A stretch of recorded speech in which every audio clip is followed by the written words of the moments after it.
So hello, today we're going to be talking about, first of all, a leftover topic from the subject, from kind of the basics of Fréchet derivatives, is the version of the mean value inequality for Fréchet differentiable functions. We saw such a result for functions from R to a Banach space. Now we're going to replace this guy with a V, another Banach space. And besides that, we're going to be looking at some examples of Fréchet derivatives. Well, we basically said everything we wanted to say, or most things we wanted to say anyway, about the subject in RD, or for functions from RD to RK. We're going to be looking at some examples that are not like that, or not necessarily like that. Functions defined over the space of linear transformations and some other things. In fact, for much of the lecture today, I'm going to be presenting sketches, and they're supposed to help you out with the homework exercises. So the 7th homework assignment in the class has a few exercises that are related to the topics. For instance, if mean value inequality is there. Basically, I'm going to show you the main elements of that proof and let you do the rest. And the same is going to be true for at least one of the examples of Fréchet derivatives in Banach spaces. Okay, well, let's continue. So here's the mean value inequality, right? I have my usual setup where I have two Banach spaces, an open subset of one of them, a function from that open subset to W. And here's the assumption I need. I need 2 points in U such that the entire line segment, you remember this notation, right? This is the line segment connecting x to x prime. If the line segment is contained in U, then I can say that the difference between the values of f and x and x prime, right? So the difference between values of f is at most the distance between x and x prime times the sup of the derivative over this line segment. So that's the statement. Of course, if this condition here, right, this condition that the line segment is contained in U, this is always satisfied if U is convex. By definition, a convex set is a set that contains all line segments between its elements. But the point here is that you don't need U to be convex. All you need is that that specific line segment is contained in U, right? And then you have this inequality here saying distance between f's is at most the distance between x's and the sup of the Fréchet derivative. Let me note a corollary of this before we do the proof, right? So if I know the Fréchet derivative is bounded by L, if I know that U is convex, and the Fréchet derivative is bounded by L, so let me write here, okay. If U convex and dfa vw less than L for all A in U, this implies that f is L Lipschitz. And how would you prove that? Well, you want to show that the different distance between f of x and f of x prime is at most L times x prime minus x. But that's easy, right? You just apply this inequality. You know if U is convex, and you know that the line segment from x to x prime is contained in U. Therefore, you can apply this. And when you apply this, you see that the super derivative is less than or equal to L. So you're done, right? Therefore, the mean value inequality has the same application in this context that it had in the setting of functions from R or to W. And actually, the proof of this inequality also relies on that. So it's basically a combination of the chain rule with the mean value inequality for functions from the interval 0, 1 containing the real line to W. And what function are we going to take? So I'm going to consider a function f from an interval that I'm going to write like this. This is f tilde 0, 1 to W. And this function takes, well, a parameter t and maps it to f of t x prime plus 1 minus t x. And the fact that x, the line segment between x and x primes containing u means that f prime is well defined. F tilde, sorry, is well defined.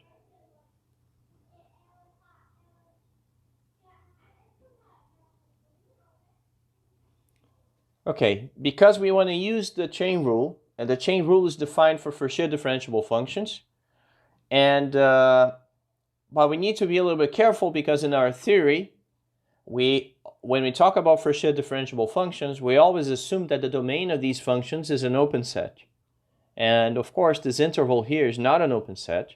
However, I claim, and that I'm going to leave as an exercise for you, that because the set U is open, I can take a function defined over a larger interval, like minus delta to 1 plus delta, right? Forget about this domain. And my claim is that this would still be a well-defined function for delta positive small enough. Well, basically I'm using here implicitly the fact that U is open. So if this is U, this is x prime, that you can walk a little bit to the sides and still be inside U. So I'm going to leave it as an exercise. The point is that now I have a function f with an open domain. And it's a composition, right? So f tilde is f composed with gamma, where gamma of t is equal to t x prime plus 1 minus t x for t in minus delta, 1 plus delta. Now, how do we compute the Fréchet derivative? That's the part that I'm going to mostly leave as an exercise. But I mean, we know we can apply the chain rule, right? Because, well, gamma of t, you can compute its derivative in the old-fashioned way.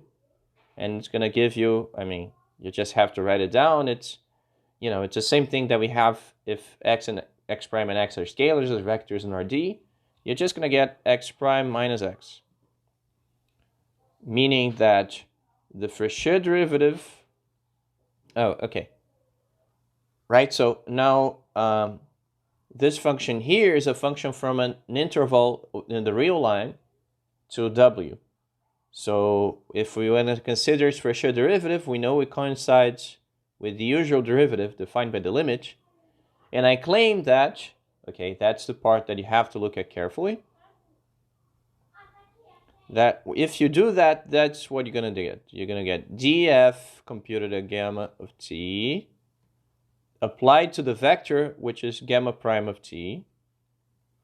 And that's df of a times x prime minus x for an a that's gamma of t and belongs to the line segment. If here I'm only considering, as I may, t in the interval 0, 1. Okay, and now what do you do with that? Well, you simply apply the mean value inequality for these functions. We know that f tilde of 1 minus f tilde of 0 is less than the super derivative in the interval 0, 1. Actually, I can take the open interval, but we're not going to do that. Times the length of the interval, which is 0, 1. Now f prime is this.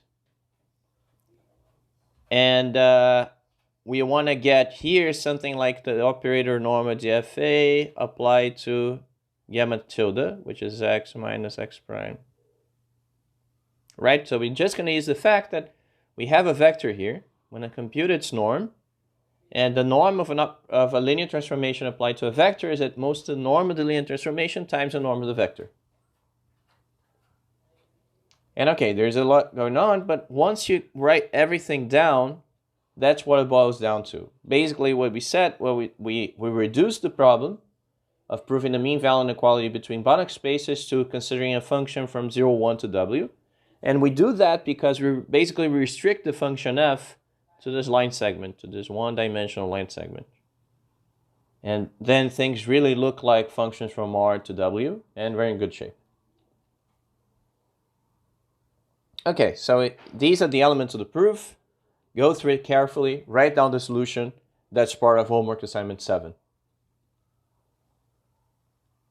Right, so now we're going to switch topics and we're going to try to look at some examples of transformations between Banach spaces. They're not necessarily finite dimensional, and we're going to compute their Fréchet derivatives. Remember that in finite dimensions, we can always resort, if we have continuous partial derivatives, we can always resort to them to compute the Fréchet derivative, right? Because we know how to relate the two concepts. Here, we don't have resort to such derivatives. But it's kind of interesting, right? Because here I'm talking about linear transformations from a Banach space to itself. Usually these are called linear operators, or bounded linear operators.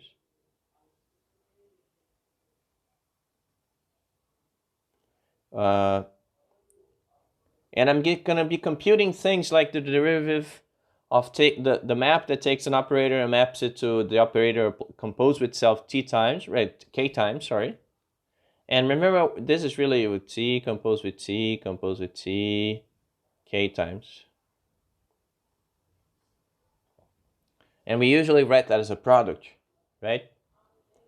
I'm going to compute the Fréchet derivative. But of course, one particular case of this thing is when x is equal to Rd, then the space of linear operators from Rd to Rg is basically the space of d by d matrices.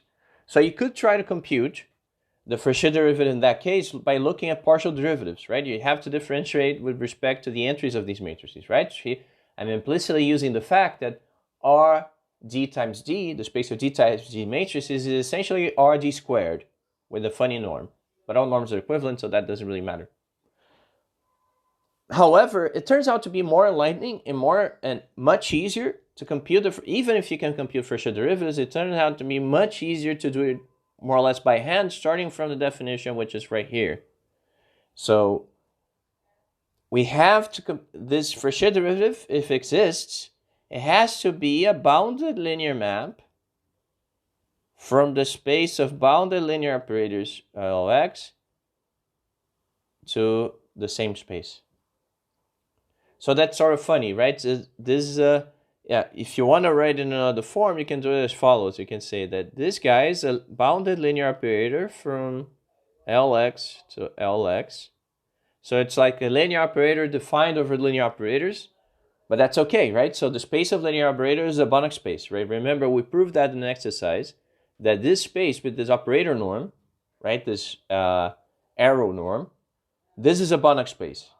So we're in perfectly good shape. So, if everything makes sense, and it's, as I said before, right, we only have to get used to this level of abstraction, but it's really not a big deal. You just do it and you get used to it.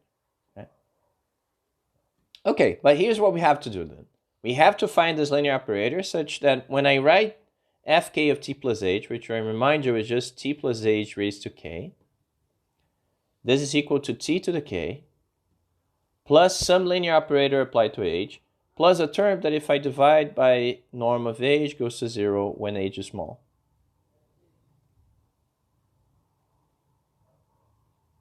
Right? So that's what you have to do. So what better way to do it than just write things down? That's usually the way we do things in mathematics, right? Okay. But then we have to start from some expression for t plus h to the k.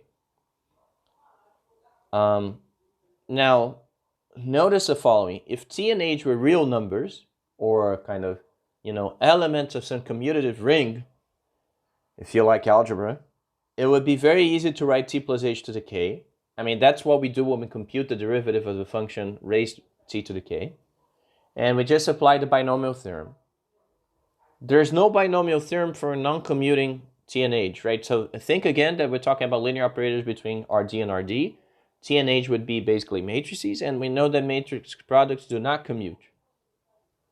However, we can still write a formula down. And this formula, well, let me write it like this, slightly differently. So basically, how do we write t plus h to the k? And that's perhaps an exercise. I can prove it by induction. You just look at all words, right, of all k tuples you can write with t and h as elements. And for each word, you take the product of these guys, right? So that's like, let's do it for just look at what you get for a k equals 2. I'm just saying, okay, when you compute this product, well, maybe you have to check that this function composition is distributive, right? So, but that's easy. Well, start to think about matrices if you like, right? So I'm just going to say, well, I have to look at all possible ways that I pick an element here, an element there. So t times times age times t, age times age. So t squared plus th plus ht plus age squared. And that's the same if you, instead of 2, you have k. Okay, so, right, so you have these words and the products, and that's the formula. But remember that what we expect to find is something of this shape. When I show that t plus h raised to k is t to the k plus a term that's linear in age plus remainder. So, and it turns out that the useful way to look at this expression is this. So you take, right, so I'm going to split words, right, by the number of times j that age occurs. So I'm going to say delta sum of w1, wk in t age to the k. So the cardinality of the set of indices I such that wi equals age is equal to j. So I'm just saying, okay, in these words, age occurs either 0 times or once, right? 1 time or 2 times or 3 times and 4 times. And I'm just counting how many times age occurs, and I'm splitting the sum accordingly, right? So there's no big deal here. Of course, the first few terms of this are easy to write down, okay? And those are the terms we need the most. So let's start with j equals 0. What is a word like if it's composed of letters t and age occurs 0 times? Well, there's only one word, right? So that's the word that we have t, k times. And the product here is t to the k. So let's now consider the words where k occurs once. What's a word like? What's that like? Well, I mean, that really means that it's a word of the form, well, either it starts with an age or age is in the middle, but there's a single occurrence of age, right? So it's like t, a certain number L times, which could be 0, and is at most k minus 1. So this looks ugly. Let me write this again. L equals 0, j minus 1. So so t can only occur up to, it's going to occur j minus 1 times, right? Sorry, k minus 1 times.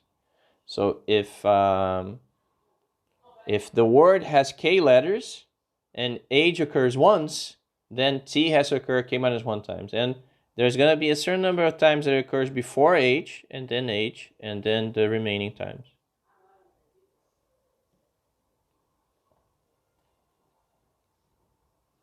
Okay, so this is j equals 1.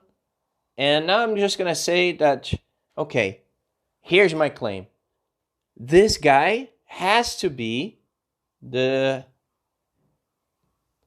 linear term in age, right? So it's sort of funny, but fix t and consider this a function of age. Isn't it a linear function?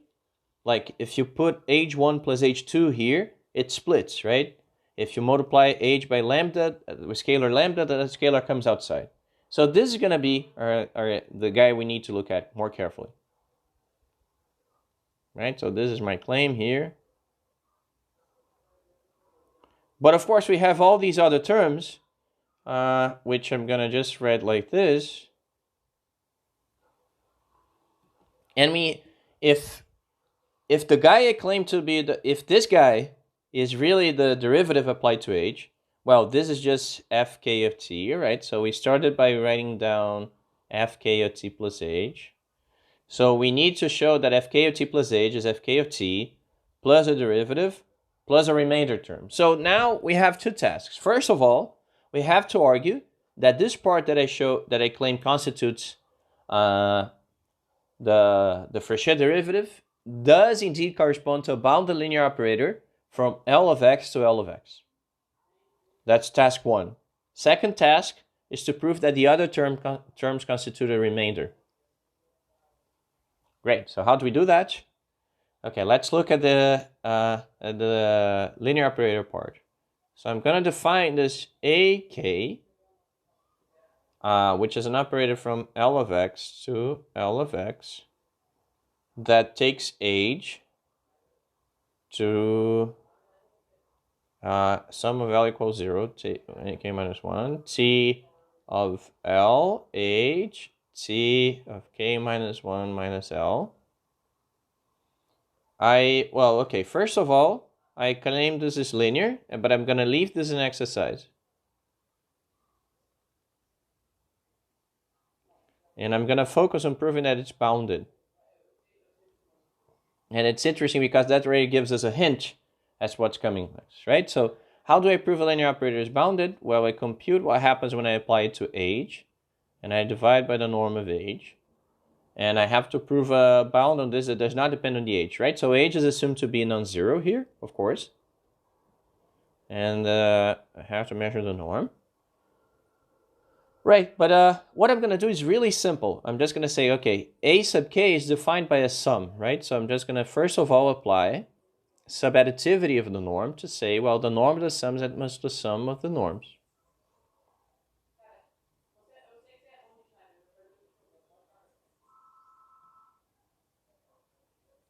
And we know that the norm, the operator norm that we have here is submultiplicative.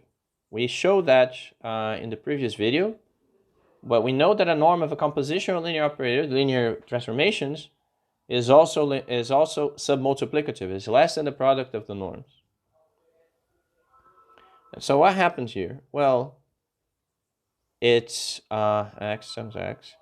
So I have a sum. So I'm just going to apply submultiplicative through and through, right? So I have t raised to L, a norm of age. Right, I'm gonna drop the subscript because it's annoying to write down every single time. I'm just gonna say, well, that's the norm of t raised to k minus 1 minus L.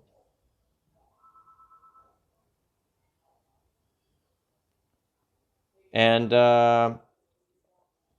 you notice that for any L in my sum, these two exponents add up to the same thing. Of course, this guy is gonna cancel with this. The two exponents add to the same thing, so I have, well, in my sum I have k terms, and then I have t raised to k minus 1. Well, this is finite, this is bound, right? So this is a uniform bound. So I've just shown that the norm of ak as a linear operator from L of x to L of x is less than k times t raised to k minus 1. But not only is this bounded, but this is evocative. Let me put it this way. Well, this reminds us of something. We're trying to differentiate the function t to the k. And what we've just seen is sort of the derivative, right? K times t raised to k minus 1. And the reason why this appears is that we had this issue of non-commutativity, right? So the derivative is actually this. We have this issue of non-commutativity, but when we add the norm, when you pass the norm, and if we're sufficiently careless by applying subadditivity, submultiplicativity, then things suddenly look like what they should look like in the realm of real numbers, right? So the realm of the binomial theorem. And that's how we're going to treat the remainder terms. Sorry, I have to add a page here.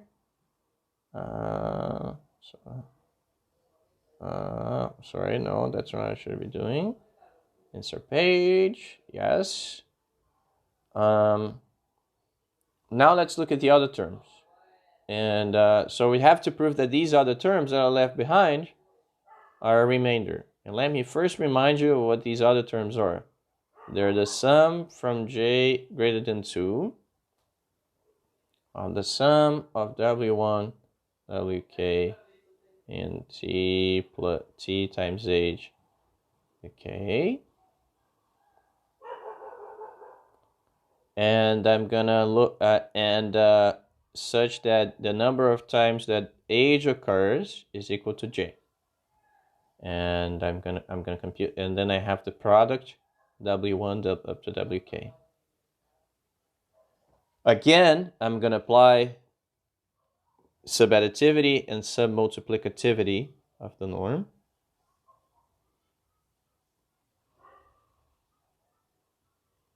And just write w1 wk and I wi equals h equals j, and then I have just the product of the norms of the w's.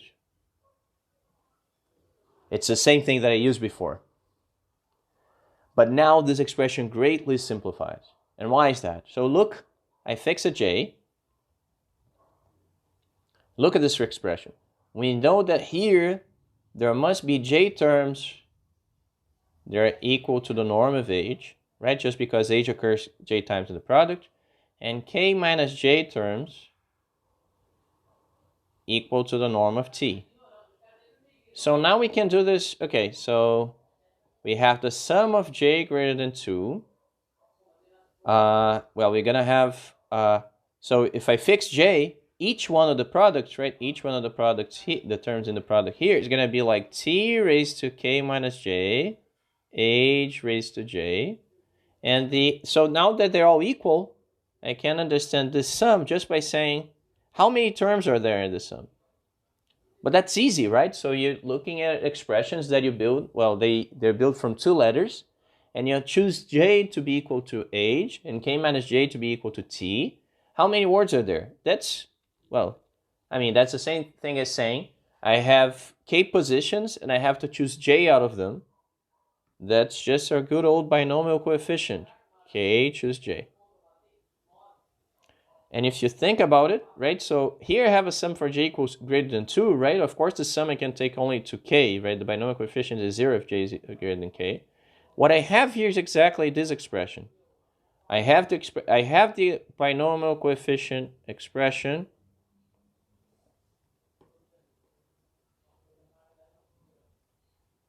for t plus h to the k, except that I subtract the term of order 0 and the term of order 1, which is kind of like the guy that I had before.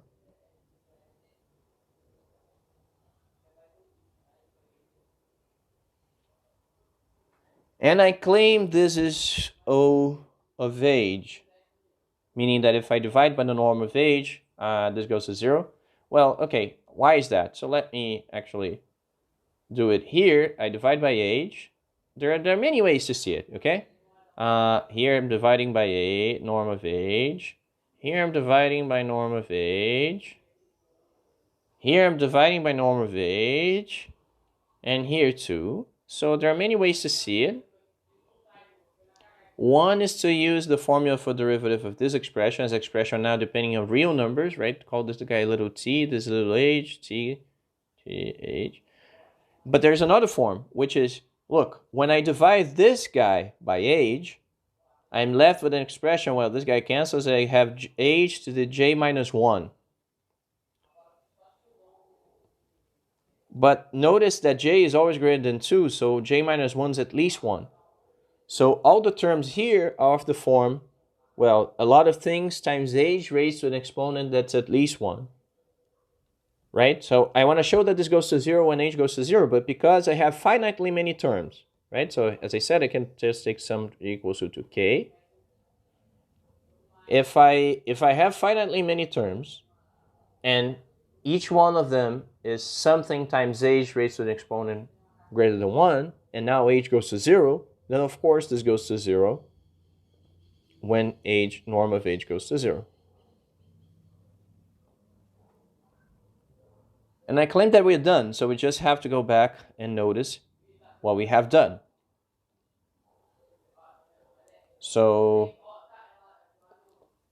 here's what we wanted to have, right? So we wanted to show that fk of t plus h is fk of t plus a linear operator applied to h, and that we've shown a bounded linear operator, we've shown that that's okay, and plus a term that when I divide by the norm of h should go to 0, which is what we have just shown. And therefore we have our formula. So we have shown that fk of t plus h is fk of t plus this bounded linear operator a sub k applied to h plus a remainder term. And that's exactly what we needed. So we found the derivative, and the derivative is given here. The Fréchet derivative of t, right? Of course, this a sub k depends on t, so t maybe should be here. Is this map that takes a linear operator h and maps it to this sum. That's a Fréchet derivative. Which, I mean, it's just a way of saying that, okay, think even about matrices, right? So if you want to compute a perturbation of a matrix raised to k, right? Of course, powers of matrices arise all the time when you talk about, all sorts of linear processes like Markov chains and whatever. Powers of matrices around all the time. Now imagine what happens if you perturb the matrix a little bit. Well, that's, to first order, that's what you're going to get. And, I mean, even though the formula might look funny, first of all, if t and h commute, this gives me exactly what I have here at k minus 1 h. So it really looks like the usual derivative. And second, even if the matrices do not commute, this formula can be very useful. Actually, all the calculations we've done here. Okay, so in some sense, now we know how to perturb powers of matrices, which is very nice. And also powers of linear operators in any space, which is even nicer. Now we're going to move on and try to perturb matrix or operator inverses. Now we need a little bit of a definition. So in this space of linear operators from X to itself, I have this identity element, which is just the identity map from the vector space X to itself. Right? So it's just the map that takes any x and x, little x and x, and maps it to little x. An element of a bounded linear operator on X is invertible if it has an inverse that's also a bounded linear operator. Right? So it has an element. There is an element which I call t minus 1, such that t minus 1 times t is equal to t times t minus 1, which is the identity map. Or of course, this is the same concept if x is Rd and t is represented by a matrix, is like t is invertible if the matrix is invertible, if and only if. And of course, the matrix for the identity map is the identity matrix. Here's the theorem I want to prove next. I want to prove, and that's already non-trivial, even the proofs for matrices are kind of non-trivial. I want to show that the set of invertible operators is open as a subset of the set of bounded linear operators on X. And moreover, I want to prove the following. I want to prove that this map that takes an invertible linear operator and maps it to the inverse is Fréchet differentiable, and the Fréchet derivative is given by this formula. Which, again, right, if t and h commute, this is just, that's t minus 2 times h. So it is like saying that this guy equals this guy, which is familiar again, right? So if you take the derivative of t minus 1, that gives you minus t to the minus 2. Well, we are in a non-commutative setting. So basically what I'm telling you is that if you perturb an invertible matrix by h, you perturb its inverse by this amount over here. Which is nice, and I mean, okay, if you're in the realm of matrices, then it wouldn't be too hard to prove that the set of invertible matrices is open, and that's just because the invertible matrices or the matrices are determined different from 0. Determinant is a continuous function, and then you're done. But even there, I think that the proof we're going to give is enlightening because it gives you an expression for the inverse of a matrix that's close to T. And that would be really hard to get for determinants and chimeric coefficients and all such. Okay, so how do we do that? I'm going to start the proof by looking at not at all invertible matrices, but a specific invertible matrix. So remember, we have to, we want to prove first that this guy is open. Because for among other reasons, we need that because we only know how to take it. Well, Fréchet derivative is only defined if the domain of the function is open. So how do we prove that that's open? We have to find for all t belonging to u, there exists a radius such that the ball around t with radius r is entirely contained in u, the good old protective bubble that we keep talking about. So I'm going to do that first for one special invertible operator, which is the identity operator. Of course, the identity operator is its own inverse, right? And I'm going to show not only that any matrix at distance less than 1 for the identity is invertible, but I'm going to give a formula for the inverse. So, of course, if a matrix at distance 1 from the identity, I can write it, right? So, that's, not a matrix, right? The set of such guys is just, here is somehow switched from ID x to I. But of course, the guys that are distance 1 for the identity, they are the form idx plus age for age norm less than 1. And I'm just going to take one guy of this form, and I claim that the formula for the inverse is this, which, as you're going to see, is going to allow us to differentiate in the end, because now we have something, an expression that we can prove bounds on. Okay, how do I prove that this expression here is even about the linear operator, right? So I have to prove this, right? So if a matrix is, for linear transformation to be invertible, there must be an inverse operator that's bounded and linear. And I have to, right? So and its product with identity plus age from both the left and the right must be the identity.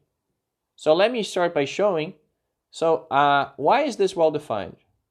Why is the series well defined?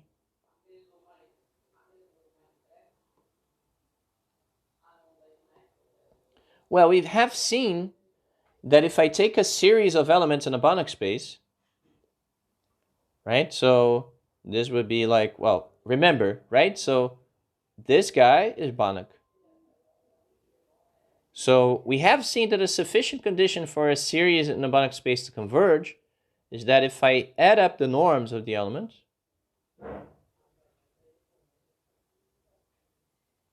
that this series converges, the series of the norms converges. This is a series of real numbers, right?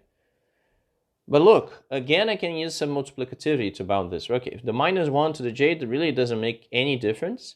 And I take now a series which is sum of h to the j. And this is finite because norm of h is less than 1. Right? And that means that this series here is a well-defined element of this Banach space L of x. But this is the important part, right? So now we're going to argue that the series is the inverse, right? Okay, there are gonna be a few leaps here,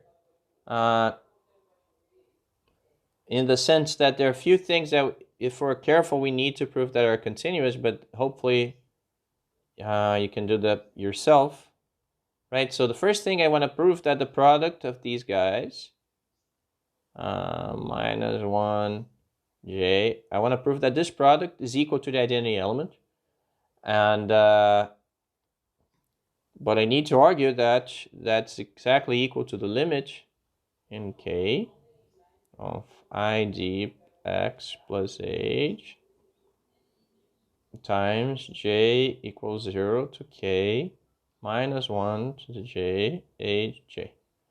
And what's interesting about this? Well, I mean, of course, this guy is a limit in k of this guy, but I want to move the limit outside. So there's some sort of continuity statement here that you'd have to prove. I'm not going to prove it. You can do it. If you can't, you let me know. But I mean, it's just continuity of this product operation. So it's really something you should learn, and you're going to learn. Right, but once I write things in this form, then I can just use this distributivity, which I also mentioned, but I didn't use. So what is this guy? So I have a sum, right, it's a limit in k of the sum v equals 0 to k minus 1 age raised to j, which is just identity times age, plus age to j minus 1 to j plus 1. And now let's see what's up with this sum. And I'm just going to, instead of proving it very formally, I'm just going to write down the first terms, and you're going to see what's happening. Now, what is this? So let's look at j equals 0. So minus 1 to the j is 1. So I have age raised to 0, identity, plus age raised to 1. Now what about the second term? Now minus 1 to the 1 is minus. So I have minus age raised to 1 plus age raised to 2. And the pattern continues. Next guy is going to, minus age raised to 1, minus age raised to 2. Now I have plus age raised to 2 plus age raised to 3.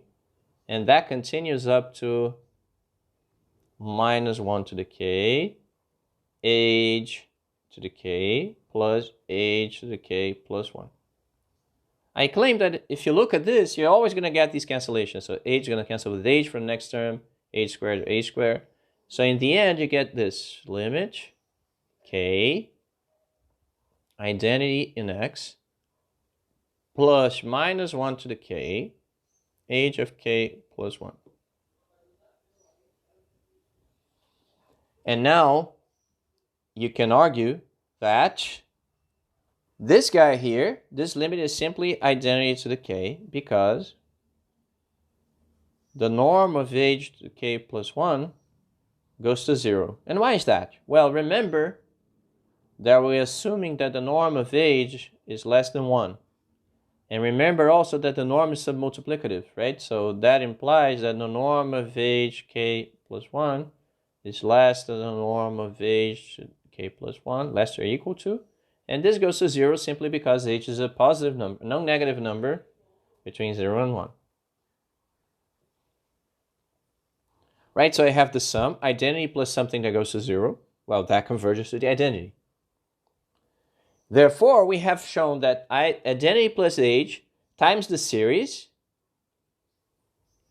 is equal to the identity. Right, so remember that before the limit we have this, after the limit we have this guy. So this guy works as an inverse in one direction. So to do things in the other direction, I have to take a look at the product of the series on the left and this guy on the right. But it's going to give you exactly the same calculation. So I'm not going to do it. My claim is that in any case, right, so we have shown that identity plus age times the series is equal to the series times identity plus age. And both are equal to identity. Therefore, the series really is the inverse of identity plus age. It's a bounded linear operator, as we showed here, right? So it's a well-defined element of L of x, so it's a bounded linear operator. And moreover, it's when you take the product, right? So the series is well-defined. Let's call this S. And we have just shown that identity plus age times S is equal, that I didn't show, but I claimed it's true. And that's equal to identity x. Great, right? So now we know how to do things for around the identity. I mean, this in itself would be enough to compute the Fréchet derivative around the identity. But we're not going to do it because we wanted to compute the Fréchet derivative at all points, and that's going to come out for free. Now, okay, what have we done so far? We have shown that the ball of radius 1 around the identity consists entirely of invertible linear operators. And moreover, for any invertible operator close to the identity, that is for any t of the form id plus age, with norm of age less than 1, we managed to compute the inverse explicitly by the series expansion. Right, so, we should have said that, right? So this is really like when you say that 1 over, for real numbers, right, or complex numbers, if you like, this is really the same thing. It's, if you like, you can blame this on commutativity, right? So ID and age always commute. Therefore, operations you do over the real numbers should work over the commuting in the same way age and ID commute. Okay, but here's a much more general statement. Remember, I don't want to prove that only that the identity specifically has a protective bubble. I want to prove that all T in U have a protective bubble contained in U. And now I claim that a protective bubble with a radius that's equal to 1 over the norm of the inverse works. And moreover, I also have an expression. If I take T plus age, I take an element of this wall, right? T plus age with age norm has norm less than the radius. Then I claim that I have this expression for the inverse. And this I'm going to go quickly through because I'm going to ask you to take on faith the following fact. So first of all, let me note that identity x plus age t minus 1 is invertible because now I'm using what we proved before.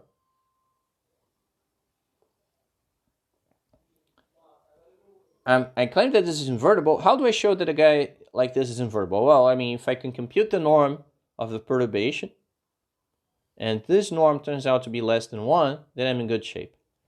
But that's precisely what I have, because age times t to the minus 1 is equal, as less than or equal, to norm of age times norm of t minus 1. By assumption, this norm is less than 1. So I can compute the inverse by the series.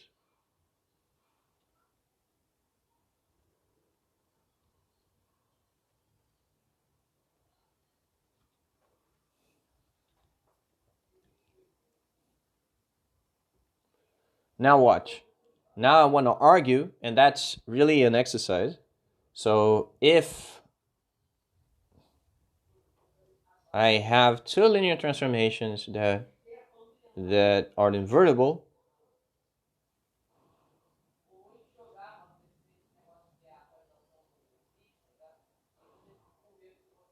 then A times B is invertible. Of course, I mean, it's against something we know for matrices, or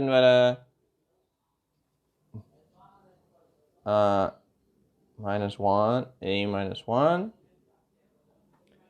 So notice that I showed that this guy here is invertible, but I really want to compute the inverse of t plus age. Okay? So I'm gonna now just use this thing and say that, well, identity x plus age t minus 1 invertible. And I've assumed that t is an element of this the set of invertible operators, right? So I'm assuming t belonging to U. So the t is also invertible. Therefore, the inverse of, well, t plus age minus 1, which is really the inverse of identity x plus age t minus 1 times t, right? I just compute things and I see that's what I've got. Minus 1. Well, that's equal to, I change the order and take the inverses, right? So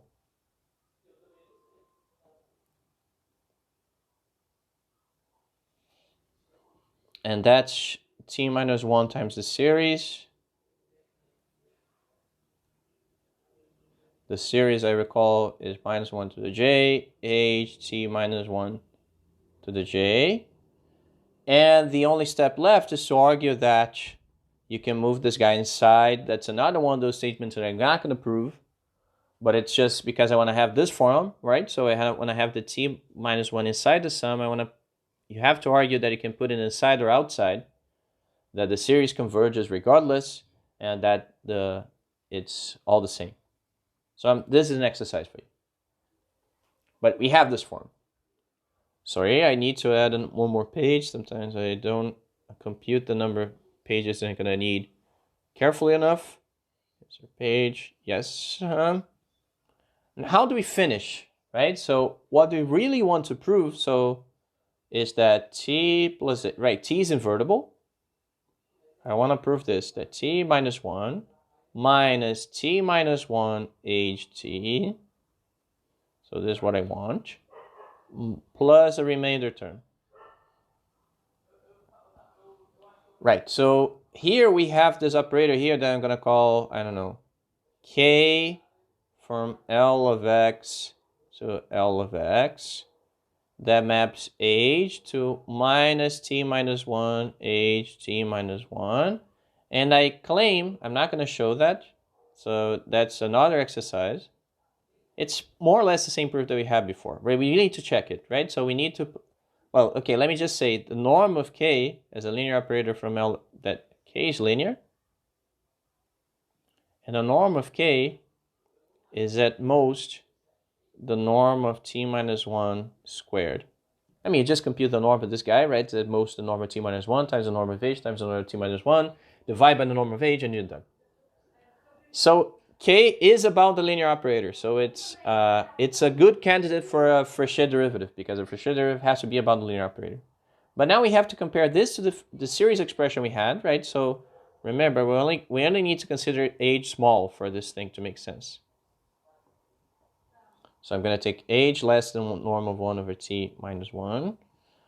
And I'm going to observe that t plus h minus 1 has the series expression t minus 1, minus 1 to the j, t minus 1, h t j, h minus 1j. Now the series expression, again, if it's just like what we did for the power, right? So you just look at the first two terms, and the first term is j equals 0, so it's t minus 1 only. Second term is minus t minus 1, h t minus 1. And the rest has to be the remainder. Let's compute then the norm of the other terms. So I'm going to do it in a kind of haphazard fashion. So what is that? It's just a sum for j greater than or equal to 2 of the norm, right? I can forget about the minus 1 to the j. T minus 1 to the j. And if I just use some multiplicativity of the norm, I get that this is less than j greater than 2. T minus 1 raised to j plus 1. H raised to j. And if you like, you can recognize this expression as this thing here. Right? So now I'm in the realm of real numbers, so I'm in good shape. So this is exactly equal to t minus 1 times t minus 1 cubed h squared divided by 1 minus t minus 1 times h. So it's just the sum of a geometric progression, except that I have one extra factor of t minus 1 here, right? Then I have t minus 1 times h. And I start from the second term. Remember, what do I have to show? I have to show that this other guy divided by norm of h goes to 0 when h goes to 0. All right, so remember, just to make things a little bit more clear, this is what we want, and this is what we have.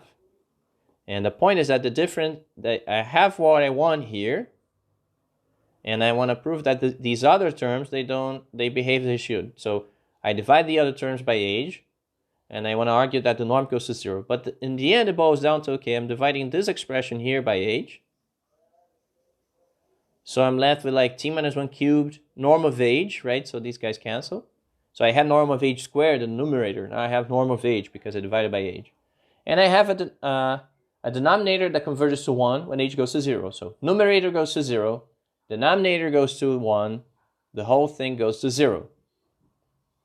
And I have shown, therefore, that the other terms divided by h go to 0 when h goes to 0. which is precisely what I needed. Because now I'm saying inverse of t plus h is equal to inverse of t plus linear operator applied to h, this linear operator applied to h, plus a bunch of other terms that when I divide by a norm of h go to 0. Great, I've computed the Fréchet derivative. And okay, as one last thing, I'm going to quickly describe to you, this is an exercise in your homework assignment, I'm just going to give a quick sketch of what goes into the proof. In some sense, it's a very natural exercise. So if I have a function from k here is compact, so that, we know this is a Banach space, right? It's k is compact, and psi is a continuous function with continuous derivative from Rd to R. Right, if it has a continuous derivative, then it's differentiable everywhere by what we saw in the previous class, right? Well, you could say it has continuous Fréchet derivative, well, continuous derivatives, partial derivatives, right? So continuous gradient, whatever. So this guy's Banach. And my mapping is very clear. I take a function and compose it with psi. That gives me a new continuous function, but now from Rd to R. Actually, you can do the same thing with Rk here. It doesn't really matter. And my point is, how do you compute the derivative of this guy? Of this map, right? So, well, what you need to do is to look at Tf f plus h, T psi of f. And that's going to be, well, if things work, right? So this is going to be a linear operator applied to f times h plus a remainder term. This is sort of hard to conceptualize, right? But all of these guys, okay, this belongs to C, K, R. This belongs to C, K, R. Right? That's the W. I mean, right? This is the W. This is the V. This is a linear transformation from V to W. So this whole thing belongs to C, K, R.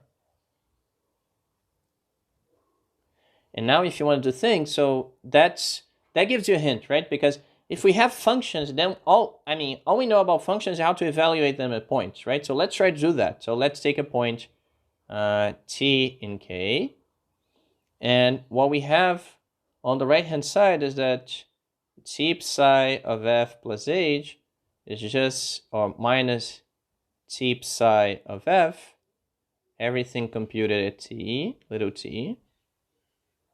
That's equal to psi of f of t plus h of t minus psi of f of t. And how do we expect this to behave if h is in some sense small? So we expect this to be like d psi of f of t times h of t plus little o of h of t. Right, so we're just using things about now the function psi, which is a differentiable function, right? So, okay, you can even write this down as a gradient because psi goes from Rd to R, so we have a gradient. This is an inner product. Okay, this is almost what we want, and this tells us, if we look at the previous expression, it suggests that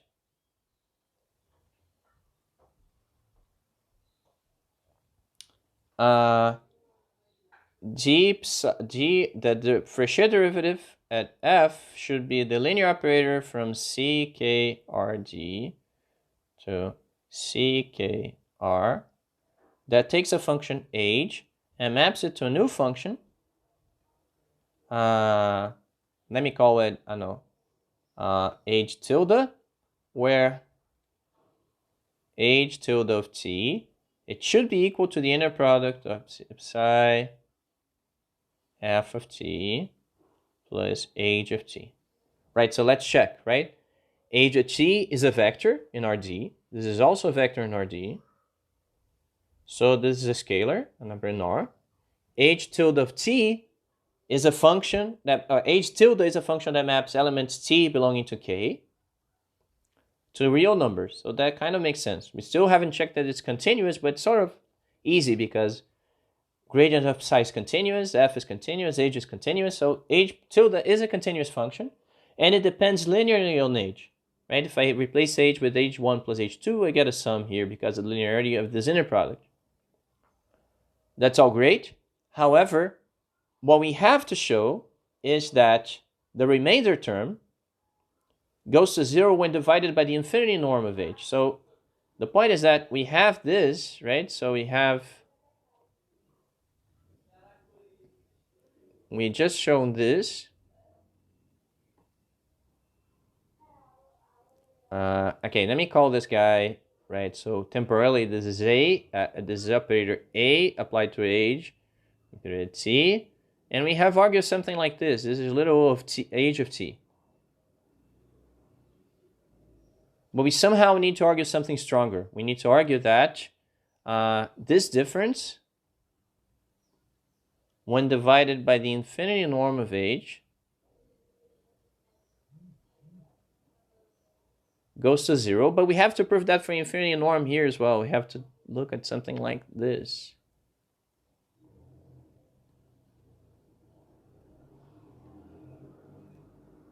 And for that, we need something stronger. It doesn't suffice that the derivative of psi exists, that you have a gradient, that it's a derivative. We need to use continuity of that guy in some clever way that has to do with uniform continuity. So basically, we have to use something about the fact that, all the values of f and f plus h that we care about belong to a compact set.